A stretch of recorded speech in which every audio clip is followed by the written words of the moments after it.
Hello everyone, welcome to Small Model Car. Today we have got the 68 Corvette from Gas Monkey Garage. This isn't a new casting but was recently released. I never had this one before, so I got this and I thought let's open it up and show you what it has. So it's from Mainline, and as far as I know, Gas Monkey Garage is a custom car shop. I have seen, I think, some show. Not sure about it, but let's open it up and see how does it look.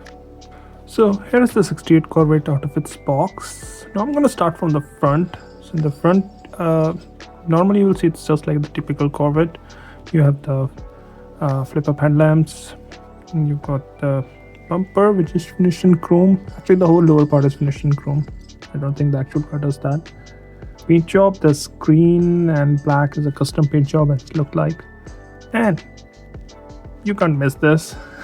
So I think what this is showing is a car from Gas Monkey Garage, and they put a big engine in it. I don't know if it's got a blower motor, I think so. So it comes out of the hood, and you can see there's a cutout, and you can also see some, I think those are for hood latches. So you've got that.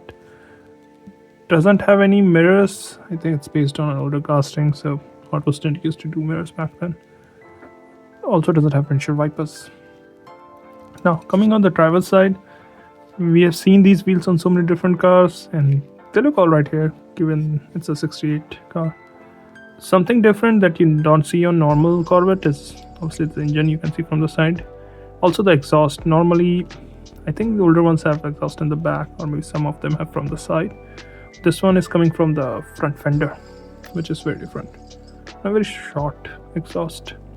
Also on the side you can see the custom paint continues, the green with this black stripes, and number 6.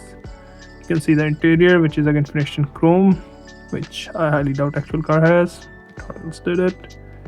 Also you can see it's slightly wider in the back, the wheel arches are slightly wider, and you can also see the tire looks a size bigger too, which is very common in these Corvettes, at least in Hot Wheels. Now moving to the back, you can again see the chrome bumper there. You can see the tail lamps, which are not painted or anything. This place for the number plate, and it looks like there is a small trunk-lid spoiler here. And I don't know if that's a fuel filler, that might be.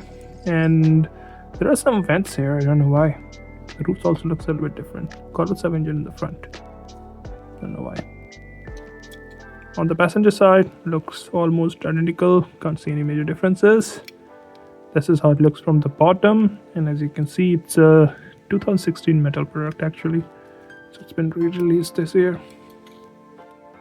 So overall, well, it's not something new, so you might already have it, and if you don't, if you started collecting after the time it was released, you might like it, and it will go good with other Corvettes. I wish there were more details, at least like mirrors, but I understand it's from the time when they didn't do much of mirrors. Oh, I forgot to mention, you can't see any door handles. I think they shaved it and customized it to look more cleaner look, so there might be some button to open it. And yeah, if you like Corvettes, or if you like custom cars, you might want to get this one. I think it looks good, and if you can add some details in the back like the tail lamp, it will look even better. Well, those are my thoughts. Thanks for watching. Have a good day.